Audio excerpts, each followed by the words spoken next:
اکبر بھائی نے ایک سوال کیا کہ میری شادی کو 10 سال ہو گئے، میرے حالات بہت زیادہ خراب ہے جس کی وجہ سے والدہ نے گھر سے نکال دیا، اور میری زوجہ بھی اس بات کو سمجھ نہیں پا رہی اور میری اولاد کو میرے گھر والوں سے ملنے نہیں دے رہی۔ میں کافی پریشان ہوں اور اپنی بیوی کو طلاق دینے کا سوچ رہا ہوں، بتائیے میں کیا کروں؟ تو دیکھیں تھے کہ طلاق سے جتنا بچ سکیں اتنا ہی بہتر ہے۔ اگرچہ طلاق دینے کا حق دیا گیا ہے، اجازت بھی دی گئی ہے اس کی، اور اس کو جائز کاموں میں رکھا گیا، اگرچہ ناپسندیدہ ہے مگر جواز بھی ہے۔ تو آپ پہلے اپنی طور پہ مزید کوشش کر لیں، اور ضروری نہیں کہ آپ اگر طلاق کا بالفرض سوچ رہے ہیں تو آپ 3 طلاقیں ہی دیں۔ یہ بھی لوگوں میں غلط فہمی ہے کہ وہ دینے پر آتے ہیں تو 3 دے دیتے ہیں، بعد میں بہت افسوس ہوتا ہے۔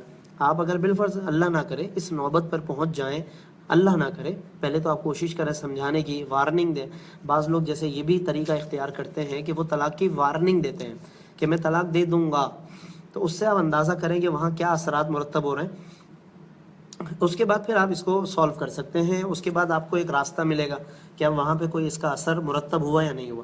پھر یہ ہو سکتا ہے کہ کچھ عرصے خاموشی اختیار کر لیں، بالکل خاموش ہو جائیں، کہ جس سے ایسا لگے کہ جیسے کہ نہ تو آپ کو گھر والوں کی ضرورت ہے اور نہ آپ کا کوئی تعلق ہے، بظاہر ایسا لگے کچھ عرصے کے لیے۔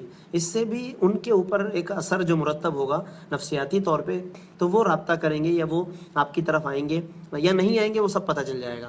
اس کے بعد جا کر پھر آدمی طلاق کی اگر نوبت آ جائے تو ایک طلاق دے آدمی، دوسری اور تیسری کو محفوظ رکھے۔ ایک طلاق سے فرق یہ پڑے گا کہ عورت کی عدت تو شروع ہو جائے گی، لیکن اس عدت میں آپ کو رجوع کرنے کا حق حاصل ہے، تو یہ بھی طریقہ ہو سکتا ہے۔ دوسرا یہ ہو سکتا ہے کہ آپ پھر اس کے بعد بھی نوبت اگر وہاں پہ بہتری نہیں آ رہی، پھر آپ دوسری دیں، اور پھر اس کے بعد تیسری دینے کی ضرورت ہی نہیں ہے۔ آپ پہلی اور دوسری کے بعد عدت ختم ہو جائے گی عورت کی، تو خود ہی معاملہ ختم ہو جائے گا۔